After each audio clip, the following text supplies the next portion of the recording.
الله ربي والإسلام ديني ومحمدا رسول الله. Jangan sampai hati kita itu dirampok dan dibegal oleh nafsu. Apabila hati kita ini telah dipermainkan oleh dunia, dirampok oleh nafsu, hati sudah dalam keadaan mendung dan berawan.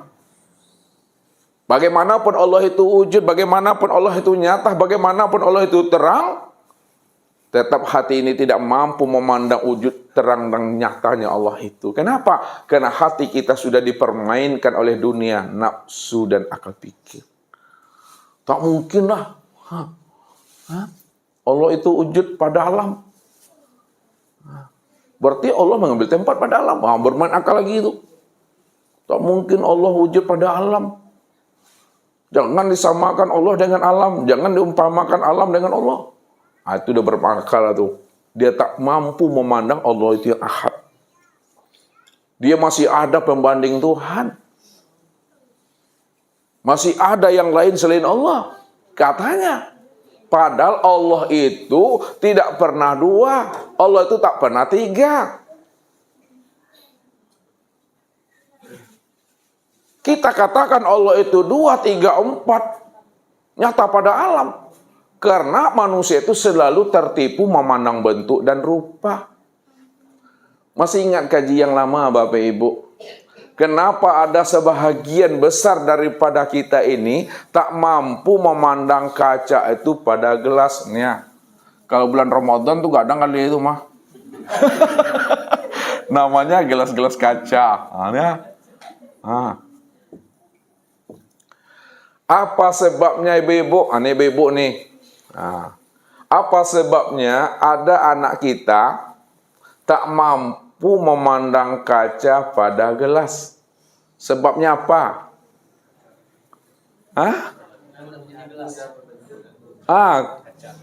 Karena anak kita ini selalu tertipu memandang bentuk dan rupa. Tahu maksud Ustaz tuh? Kenapa anak kita tak mampu memandang kaca pada gelas?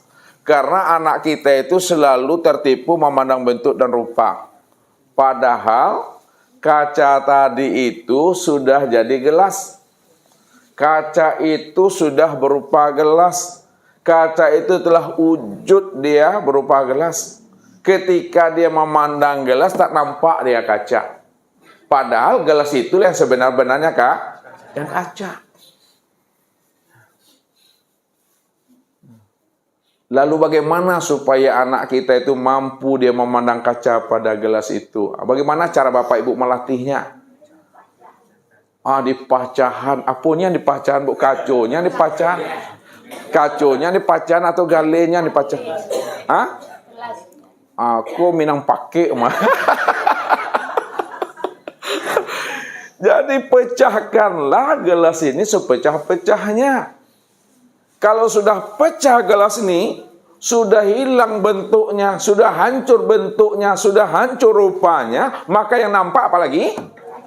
Yang nampak tuh kaca. Rupanya manusia tak mampu memandang kaca pada gelas. Inilah karena tertipu memandang bentuk dan rupa ini sebenarnya. Baru kita bisa memandang kaca setelah gelas itu pecah. Pecahkan dia. Sepecah-pecahnya, hilangkan bentuknya, hilangkan rupanya. Hilangkan tahwilnya, hilangkan tajalinya, maka nampaklah kaca itu yang sebenar-benarnya.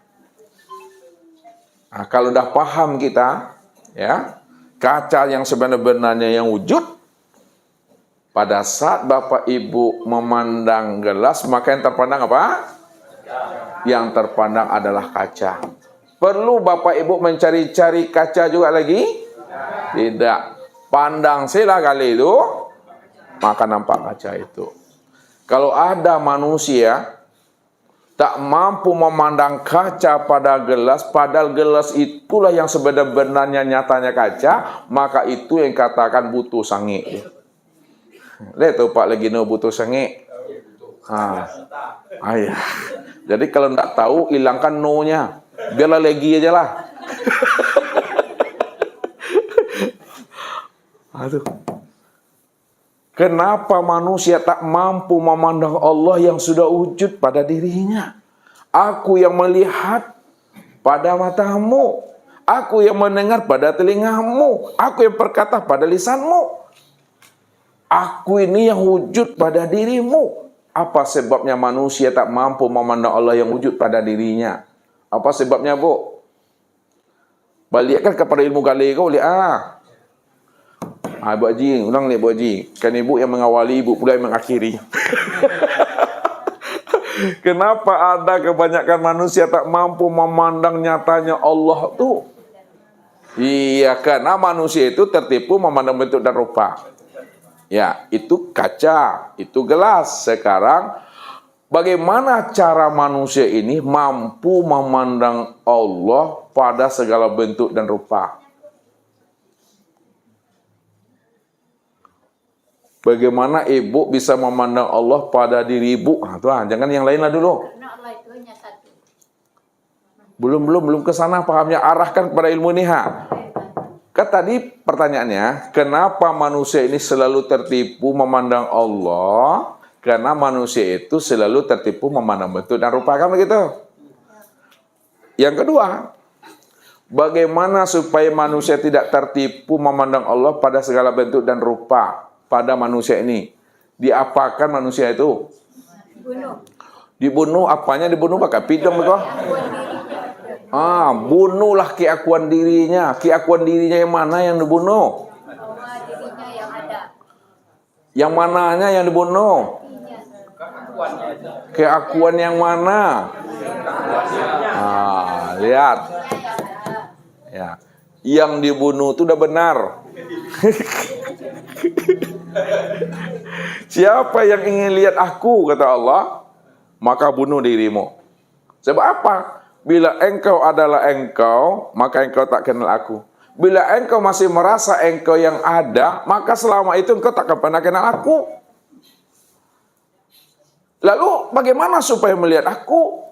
Bagaimana supaya mandang aku? Maka bunuhlah akan wujud dan sifatmu. Ya. Bunuh akan wujud dan sifat.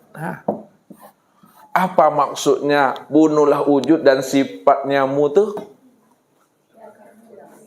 Hilangkanlah wujud dan keakuan sifat kita yang merasa itu. Hilangkan wujud kita. Hilangkan sifatnya kita. Sifat sama, sifat basar, sifat kalam, sifat ilmu, sifat kudrat, sifat iradat. Hilangkan itu. Apa maksudnya hilangkan itu Pak lagi?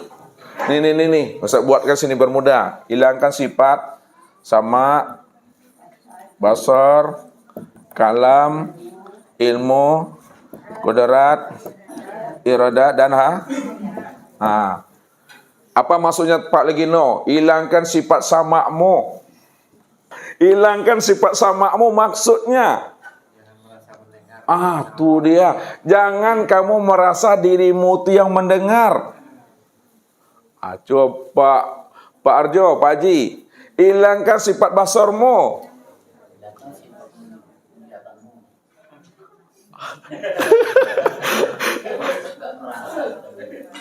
Ambil pahamnya, hilangkan sifat basarmu. Apa maksudnya?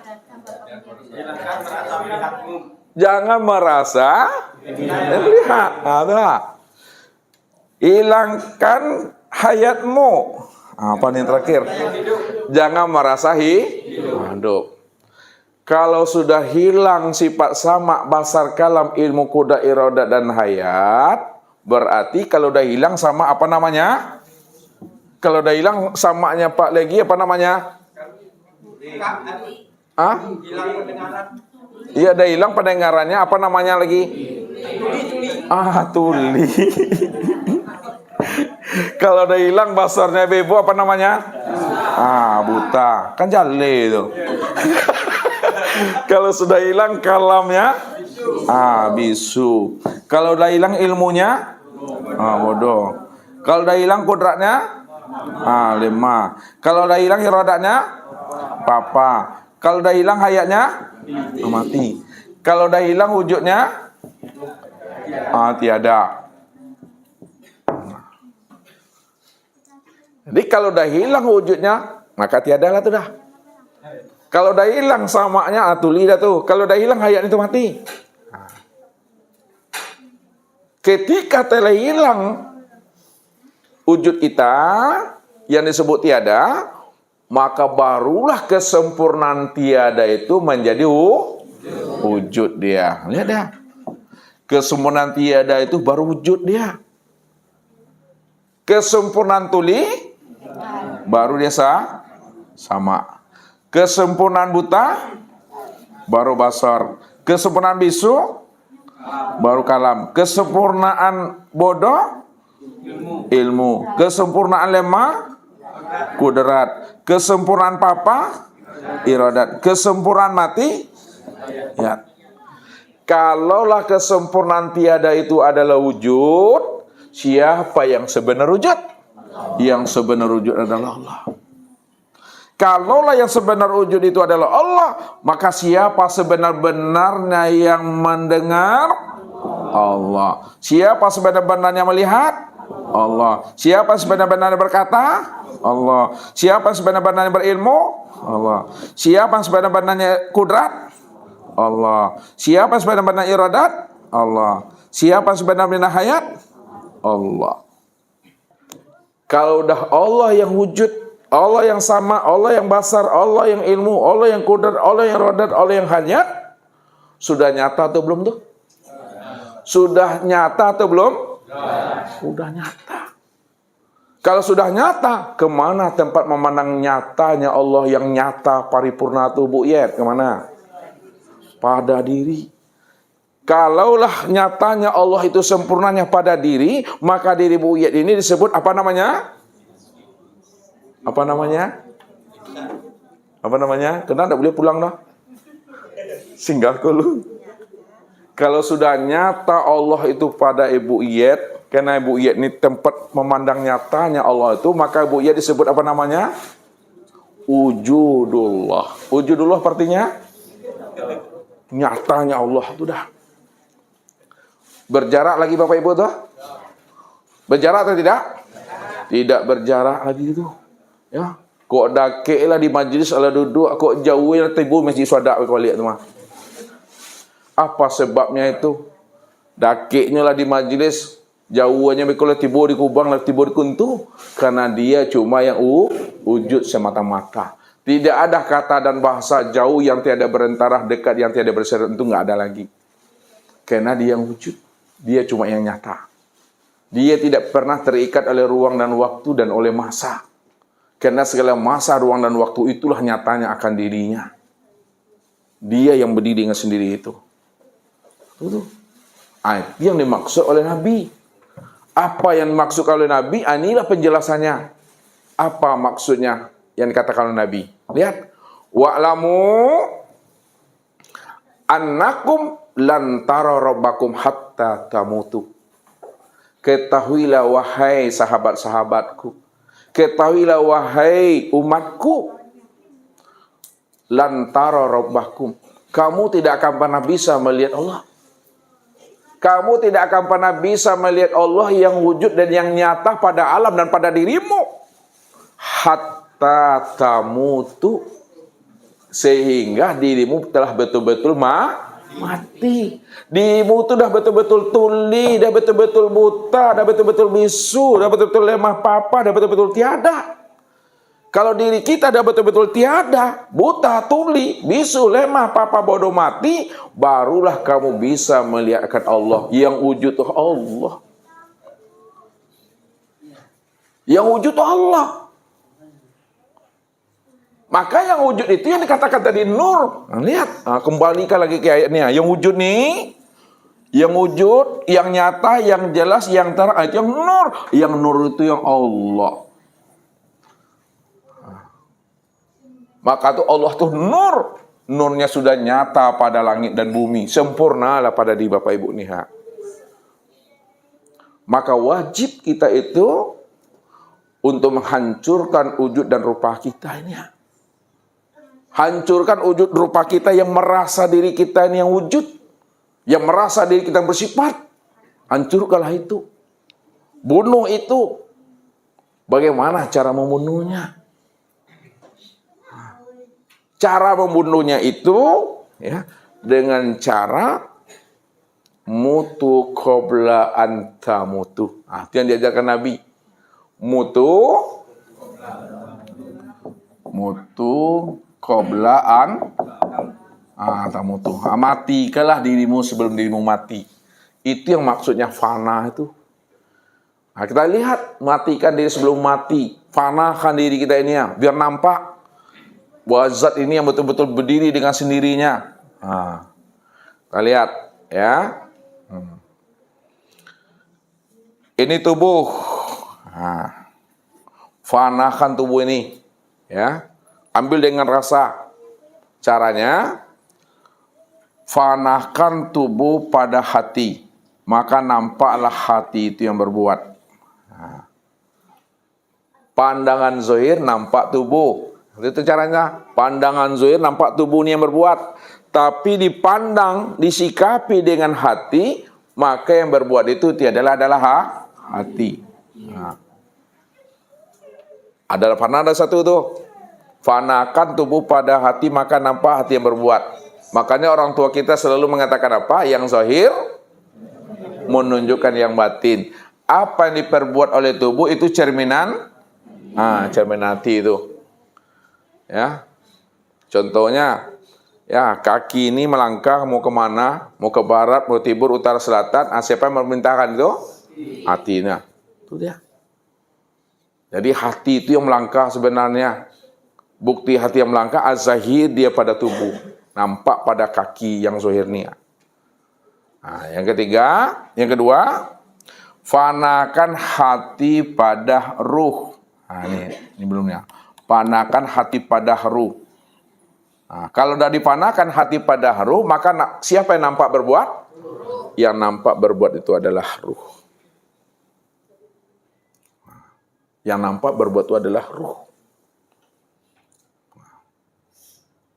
Sekarang, yang ketiga, fanakan pula ruh itu kepada sir. Maka nampaklah sir yang berbuat. Ya. Lalu siapa sir itu? Siapa sir? Nah, sir itu yang zat tuh. Itu dia. Nah, sir itu yang sebut zat tuh. Maka nyatalah perbuatan zat pada sir, kelihatan sir yang berbuat. Nah, itu cara memandang tanazul lagi. Nyatanya perbuatan zat pada sir, maka nampaklah sir yang berbuat. Nyatanya sir pada ruh, kelihatan ruh yang berbuat. Nyatanya ruh pada hati, kelihatan hati yang berbuat. Nyatanya hati pada tubuh, kelihatan tubuh yang berbuat. Baru dijazamkan ke dalam. Baru ditahkik namanya. Nah, tahkik itu apa namanya, Khalifah? Unjam, dipatrikan doang. Nah, bagaimana cara mentahkikkannya? Apa yang diperbuat oleh tubuh, qiyaman wa qu'udan wa ala junubihi, memandang, melihat, mendengar, berkata, mengetahui, berkuasa, berkehendak itu sebenar-benarnya dalam pandangan hati Bapak Ibu nih, jazam itu tiada lain yang terlihat adalah nyatanya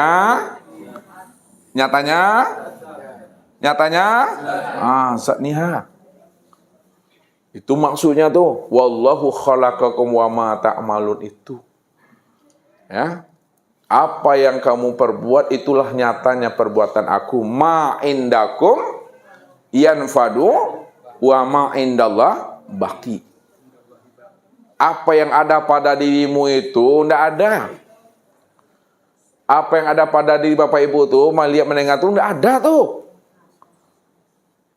Yang ada itu pada diriku. Karena aku yang melihat, aku yang mendengar, aku yang berkata, ya akulah tuh yang melihat tuh sebenarnya. Maka ketika itu dirimu udah mati dah tuh. Tidak ada lagi itu. Itu yang nyata tuh. Maka sudah nyata zatnya itu pada sir, sudah nyata sifatnya pada ruh, sudah nyata asmanya pada hati, sudah nyata pula afalnya itu pada tubuh. Karena sudah nyata zat sifat asma dan afal itu pada tubuh, hati, ruh, dan sir, maka inilah disimpulkan wujudullah. Ini kesimpulannya wujudullah.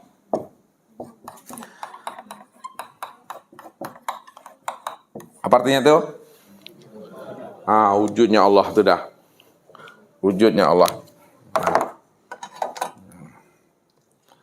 Nah, kalau dah nyata wujudnya Allah itu, senyata-nyatanya, itulah pahamnya ya bahwa Bapak Ibu itu betul-betul dikatakan namanya diri yang telah berkelima. Itulah kesimpulannya itu.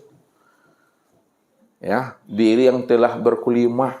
Nah, apa maksudnya Pak Son bahwa diri yang berkelima itu?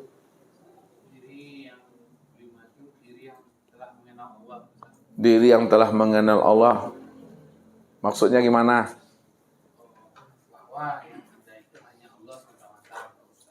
Hanya Allah semata-mata. Kalau Pak Muslim memahami diri yang berkelima itu bagaimana?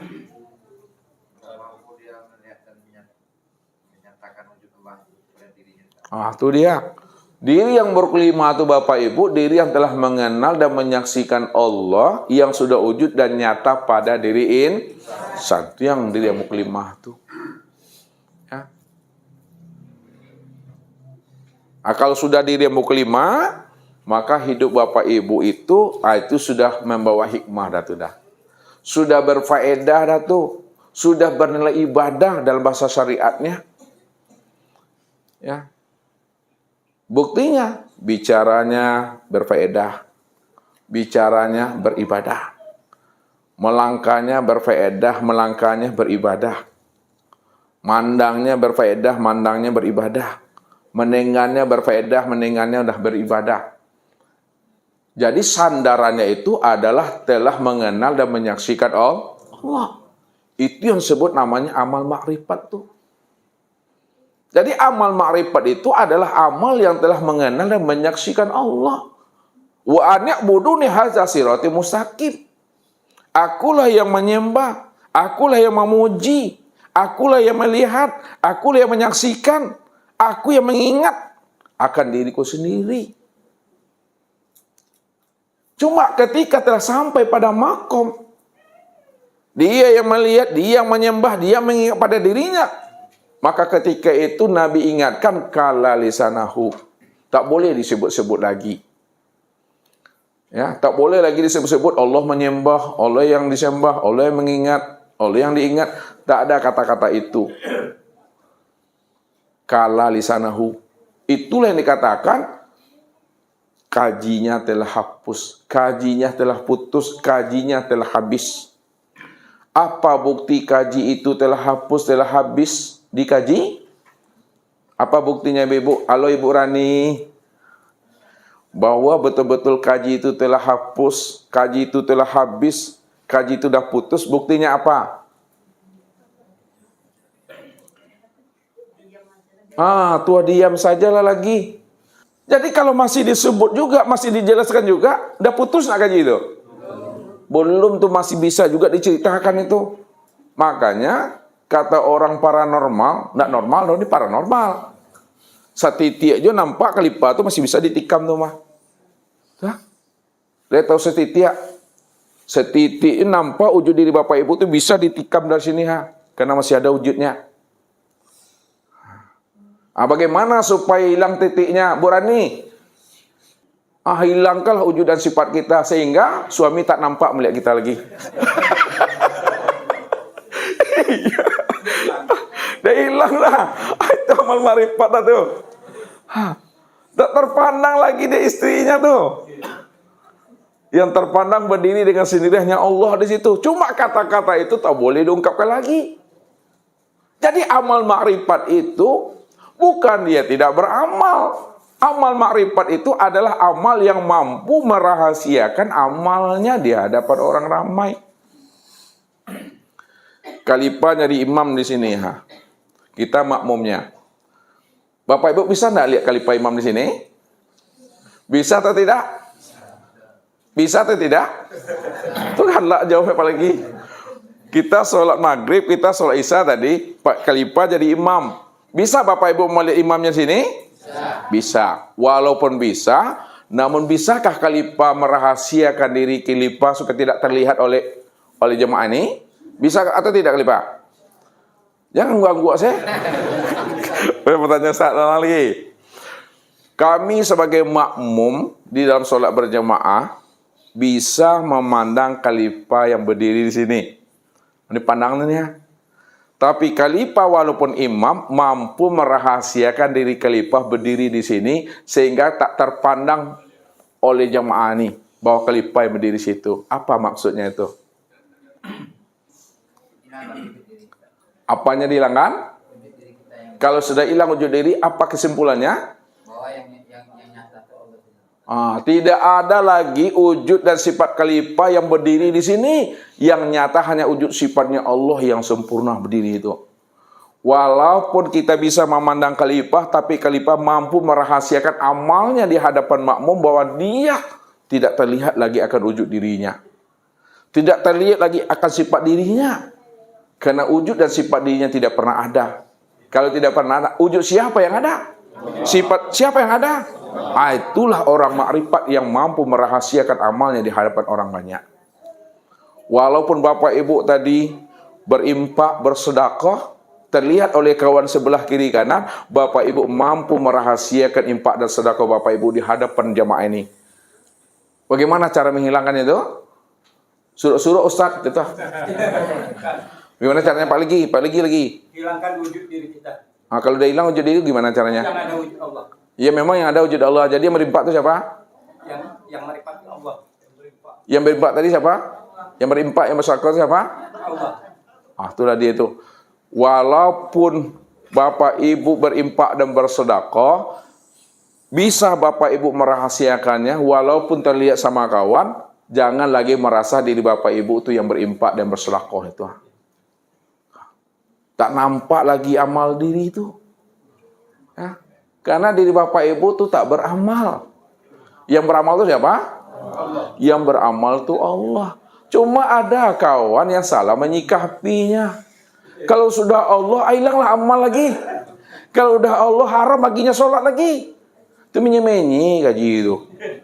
Ya. Setinggi apapun ilmunya, setinggi apapun makrifatnya, tetap sholat. Maknanya, bukan dirinya yang mengatakan diri yang sholat itu tiada lain adalah nyatanya Allah. Kif ya Muhammad, ana rabbaka usolli. Berhentilah engkau hai Muhammad, engkau yang mengaku dan merasa engkau yang sholat, ana rabbaka usolli. Akulah Tuhanmu yang sholat itu. Ini ada pula orang, udah tinggi marifat, keturun lagi ke syariat. Tanyakan sama mereka orang marifat yang tak mau sholat itu, apa betul Allah yang memberhentikan dia sholat atau dia tidak mau sholat itu karena keakuan dirinya yang merasa dirinya itu tak perlu lagi sholat karena dirinya sudah jadi Tuhan. Tanyakan itu. Jadi haram sholat bagi orang makrifat maksudnya bukan berarti dia tidak sholat. Tetap dia sholat tapi tidak lagi merasa dirinya yang sholat itu. Ini kawan ini betul-betul tak sholat lagi dia. Selagi nabinya Nabi Muhammad sholat juga tuh. Kalau dikatakan diri mereka itu makrifat, mana yang lebih makrifat diri mereka itu kepandang dirinya Rasulullah? Itu Rasulullah yang makrifat. Maka kesempurnaan makrifat itu Rasulullah. Kesempurnaan hakikat itu Rasulullah. Kesempurnaan tarekat itu Rasulullah. Kesempurnaan syariat itu Rasulullah. Ambillah contoh dan teladan itu kepada Rasul. Maka kenalilah Rasulullah yang hakiki. Kenalilah Rasulullah yang majazi. Baru kita paham. Baru kita mengerti itu. Nah, jadi jangan ada Bapak Ibu tak sholat pula nanti ya. Itu bukan ajaran Ustadz itu dah.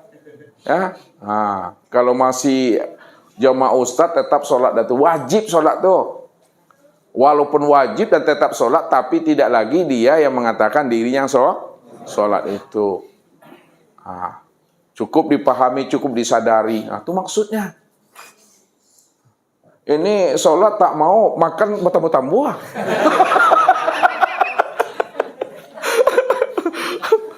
Iya, sholat tak mau, dia nikah banyak bini itu. Jadi nak nyambung gaji di bawahnya itu. Nah, jadi bukan tidak sholat, tetap sholat, tapi bukan lagi dirinya yang mengatakan dirinya sholat. Kalau ada diri yang mengatakan dirinya sholat, maka kenalah ayat. Apa ayatnya? Fawailul. Nah, ini dia ayatnya tuh. Nah, fawailul lil musallin. Apa artinya tuh? Rakawil bagi orang yang sholat. Sempurna kalimat itu. Nerakawil bagi orang yang sholat. Bagi orang yang sholat. Nerakawil bagi siapa? Bagi orang yang sholat. Apa maksudnya, Bu? Nerakawil bagi orang sholat. Peko jenggak lo sholat, peko doh. Bu, ya coba terjemahkan. Nerakawil bagi orang yang sholat. Karena orang yang Ibu Iya tadi sholat kan? Ibu tadi sholat? Nah, kalau Ibu Iya sholat, Ibu sholat. Apa maksudnya nerakawil bagi orang yang sholat? Bu Iya lagi bantu. karena dia yang mengaku yang merasa diri dia yang sholat. Tuh nerakawil bagi orang yang sholat itu maksudnya apabila dia masih merasa dirinya lah yang sholat. Itu yang nerakawil tuh.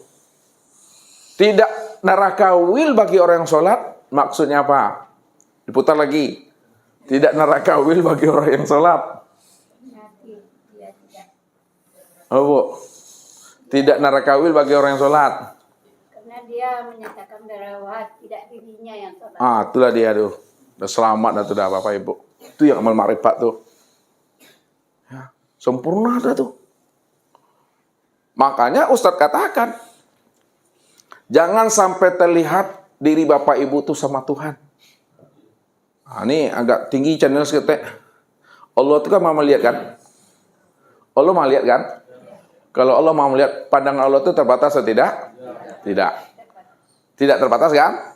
Ustadz bawakan ke hakikatnya. Jangan sampai terlihat sama Allah bahwa diri Bapak Ibu itu yang sholat. Jangan sampai terlihat oleh Allah bahwa Bapak Ibu itu yang berjalan. Jangan sampai terlihat oleh Allah bahwa Bapak Ibu itu yang berbuat. Apa maksudnya tuh? Pak Ben lah. Jangan sampai ada diri kita yang merasa yang berjalan. Tuh jangan sampai ada diri kita yang merasa berjalan. Jadi siapa yang berjalan tuh? Allah yang berjalan. Tuh yang nyata itu Allah tuh. Tapi boleh nak disebut tuh lagi? Tidak. Kalau disebut juga apa gunanya? Untuk menyatakan wujud di Allah. Kalau dijelaskan juga apa maksudnya tuh? Untuk menyatakan yang mengasih tahu orang yang tidak tahu. Tuh untuk mengatakan orang tidak tahu supaya dia tahu bahwa yang berbuat itu hanya Allah. Kalau udah tahu, diam misalnya kok Awi minumlah dulu. Jadi ngaji itu lunak-lunak ngaji itu. Itu mesti pahami. Sempurna tuh hanya nyatanya wujud Allah tuh. Maka inilah yang diutarakan oleh Syekh Siti Jenar. Makanya banyak orang mengatakan Syekh Siti Jenar sesat. Ya, Abu Mansur Al-Halab sesat. Abu Yazid Al-Bustami sesat. Karena mereka tak paham, kebanyakan baca buku. Tak ngerti dia membaca kitab nafsiyah.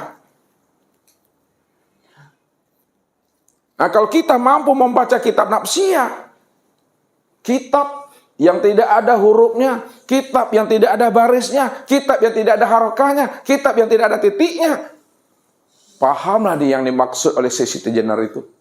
Pahamlah mereka itu apa yang dimaksud oleh Abu Mansur Al-Halab itu. Pahamlah mereka apa yang dimaksud oleh Abu Yazid Al-Bustami itu. Apa yang dikatakan oleh mereka. Ketika Syekh Maulana Malik Ibrahim pernah bertanya kepada muridnya, wahai anak muridku kesini. Aku butuh Syekh Siti Jenar. Ingin berbincang-bincang dengan dirinya. Ingin berjumpa dan bersua dengan dirinya. Tolong engkau sampaikan pesan aku kepada dirinya. Katakan bahwa Syekh Maulana Malik Ibrahim ingin berjumpa dengan dirimu. Panggil dia. Baik Tuan Guru. Setelah sampai beliau di hadapan Syekh Siti Jenar, wahai Tuan Guru Syekh Siti Jenar, dirimu itu dipanggil oleh Maulana Mali Ibrahim, ingin bincang-bincang. Apa kata beliau? Syekh Siti Jenar tak ada. Yang ada tuh Syekh Lemah Abang. Pulanglah lagi kembali utusan tadi. Wahai Tuan Guru, aku dah panggil Syekh Siti Jenar untuk berjumpa dengan engkau. Tapi bilang beliau, ya Guru, Syekh Siti Jenar tak ada, yang ada tuh Syekh Lemah Abang. Panggil lagi. Panggil lagi. Wahai Tuan Guru, Syekh Lemah Abang, diri engkau dipanggil oleh Maulana Mali Ibrahim. Apa jawabannya? Syekh Lemah Abang tak ada, yang ada hanya Allah. Tambah bingung kawan kau. Pulang lagi. Sudah aku panggil Tuan Guru dengan panggilan Syekh Lemah Abang. Tapi katanya Guru, Syekh Lemah Abang tak ada, yang ada hanya Allah. Panggil ketiga-tiganya. Syekh Siti Jenar, Lemah Abang, dan Allah panggil. Lalu dipanggilnya, wahai Syekh Siti Jenar, Syekh Lemah Abang, dan Allah, engkau dipanggil oleh Maulana Mali Ibrahim. Barunya datang Bapak Ibu. Pertanyaannya, ketika Syekh Siti Jenar mengatakan Allah cuma yang ada, apakah dia itu sesat? Apakah dia mengaku Tuhan? Apakah dia menjadi Tuhan? Kalau tidak menjadi Tuhan, kalau tidak mengaku Tuhan, kalau tidak sesat, apa maksudnya itu Pak Muslim? Apa maksud katanya yang bisa diambil, yang bisa dipahami? Dia tidak merasa dirinya ada, yang ada hanya Allah. Dia Tidak merasa dirinya ada, yang ada hanya Allah. kalau Pak Azwar, kalau Pak Andre, iya. Kalimat yang bisa diambil pahamnya ketika beliau mengatakan Allah cuma yang ada, itu maknanya yang mesti Bapak Ibu pahami. Dia mengatakan hanya Allah cuma yang wujud, hanya Allah cuma yang ada, diriku tidak pernah ada. Jadi dia mengeluarkan kalam batin itu dalam bentuk kalam zahir. Tak tertahan lagi, ya, rahasia yang terpendam selama ini lalu terlatah pada kalamnya. Ya, disitulah dia mengatakan Allah. Tapi dia mengatakan Allah bukan mengatakan dirinya Tuhan. Bagi Bapak Ibu memahaminya, pahamilah bahwa ketika dia mengatakan Allah, sebenarnya dia memahami dirinya tidak ada, yang ada hanya Allah. Itulah orang yang dalam keadaan zuk itu. Kadangkala terlata dia Bapak Ibu. Bagi Bapak Ibu, jangan coba tiru-tiru pula kayak gitu. Aku nih zuk nih. Lebih kali. Cukup di dalam nih, dipahami. Ya. Jadi ambil hikmahnya, ambil iktibarnya. Jangan mudah-mudah kita Bapak Ibu menyesat-nyesatkan orang.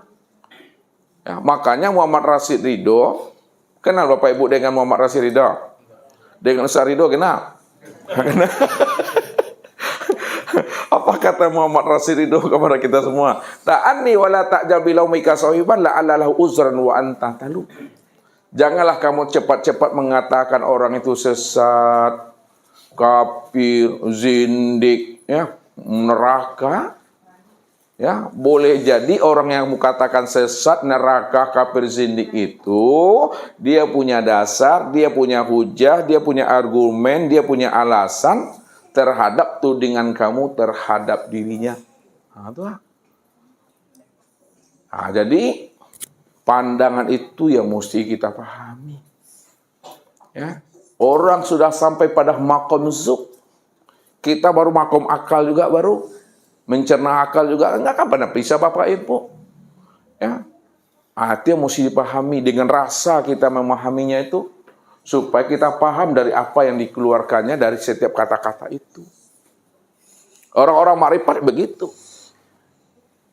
Namun ketika kita telah sampai pada makom yang sebenarnya, cukuplah banyak kita ini diam saja. Ya, diam itu maknanya lebih banyaklah tubuh ini berbicara daripada lisan ini yang berbicara. Apa maksudnya tuh? Lebih banyak tubuh ini berbicara, itu maknanya nampakkanlah tubuh ini yang berbuat, yang berbicara. Ya. Ini kalau berkata, berkatanya membawa hikmah. Kalau dia berkata tidak membawa hikmah, tetap dia diam saja. Dijaganya pandangan hatinya nih. Makanya oleh orang bijak mengatakan diam itu emas. Berkata itu perak. Lalu bagaimana supaya perak itu jadi emas, Dewi? Hah? Diam. Diam dalam bentuk bagaimana? Paham. Kalau dia bicara, tidak paham. Kalau dia bicara, bicaranya itu membawa hikmah dia. Atau dia. Itu yang menjadi rahmatan lil alamin dan rahmatan fil alamin. Jadi kalau dah duduk pahamnya ini Bapak Ibu, itu yang membuat sholat kita itu nyaman dah tuh dah. Itu yang membuat sholat itu nikmat tuh dah. Allahu Akbar. Dah ada 3 kali angkat. Allah. Alunya putih ulang dulu lihat. Sholat itu ya Allahu Akbar. Udah selesai itu. Karena memang dirinya tidak ada di situ. Ya, nggak ada dirinya di situ lagi. Hanya diri Allah. Diri Allah itu yang dirinya. Dirinya itu nyatanya Allah. Cuma dia. Apapun yang terdengar, apapun yang terpandang sajadah, terpandang baju, terpandang tangan, terpandang macam-macam, pandanglah segala yang ada dan segala macam-macam itu, itulah nyatanya Allah. Namun kesempurnaan memandang nyatanya Allah di luar diri, tidak ada yang nyata lah pada diri sendiri. Itu sempurna yang memandang itu. Allahu Akbar. Udah. Itu khusyuk tuh. Kalau diartikan khusyuk, sebenarnya khusyuk itu tidak lagi tertili akan diri. Nah, kalau tidak tertili akan diri, lalu yang khusyuk itu Allah cuma yang wujud ya. Itu yang khusyuk. Allah itu cuma yang wujud. Itu yang khusyuk itu. Ya, itu yang amal daimun. Amal yang berkekalan, itulah dia sebenarnya amal yang berkekalan itu. Ya, tidak ada amal yang tidak ada imun bagi dirinya, ada imun itu. Ini Allah ingatkan, wal baqiyatu sholihatun khairun inda rabbika. Sesungguhnya amal yang berkekalan itu, itulah amalan yang paling disukai Allah. Amal yang paling disenangi Allah, itulah amal yang berkekalan. Apa maknanya amal yang berkekalan disenangi oleh Allah tadi itu? Tidak ada dirimu di situ yang merasa dirimu yang beramal. Yang beramal itu aku. Itulah aku berkekalan dengan diriku sendiri. Itulah orang yang telah fana. Orang yang telah fana itulah orang yang bako billah dia. Kalau udah fana, kalau udah bako, tidak ada kata fana, tidak ada kata bako lagi di situ. Cuma kata fana dan kata bako itu untuk menghantarkan kepada makna yang sebenarnya hanya Allah lah yang wujud yang sebenar-benarnya. Ketika Allah yang wujud yang sebenar-benarnya, maka hilanglah kata-kata fana, hilanglah kata-kata bako. Karena Allah cuma yang ada. Kalau Allah cuma yang ada, paham aja lah kita di situ. Jangan pula kita, aku udah fana, bohong dah tuh dah. Aku bako, bohong dah tuh. Aku makrifat, bohong dah tuh dah. Tak ada kata-kata makrifat, tak ada kata-kata bako, tak ada kata-kata fana. Tidak ada kata-kata zuk, nggak ada lagi. Kalau ada kata-kata fana, bako, zuk, masih ada dirinya tuh dah. Bukti ada dirinya aku fana. Bukti ada dirinya aku bako. Bukti ada di aku zuk. Bukti ada di aku makrifat. Padahal dirinya sejak mula adanya nggak pernah ada. Jadi kalau diri Bapak Ibu sejak mulanya tidak pernah ada, maka janganlah merasa diri Bapak Ibu yang fana. Jangan merasa diri Bapak Ibu yang bako. Jangan merasa diri Bapak Ibu yang makrifat. Nah, kalau boleh diturunkan bahasanya, kalau memang Allah cuma yang ada, Allah itu yang bako. Allah itu yang makrifat. Allah itu yang zuk. Tapi tak ada kata itu diungkapkan lagi Bapak Ibu. Sebab dia akan bersifat kembali dia. Makanya supaya tidak lagi dikaji, tak bisa lagi dibahas, tak bisa lagi dianalisa, disampaikan, diutarakan, diam, itulah tuh keputusannya tuh. Itulah kesempurnaan makrifat itu diam yang sudah paham dan mengerti. Tidak ada kata-kata yang bisa dikatakan lagi, kata yang tiada terkatakan. Itulah makna yang sebenarnya. Ya, mudah-mudahan Bapak Ibu ya sampai akhir kesudahan hidup Allah berikan kita anugerah pemahaman sehingga tidak lagi terlihat akan diri kita itu pada saat kita meninggalkan alam dunia ini. Ini saja, billahi taufiq wal hidayah. Wassalamualaikum warahmatullahi wabarakatuh. Allahu Rabbi wal Islam dini wa Muhammadan Rasulullah.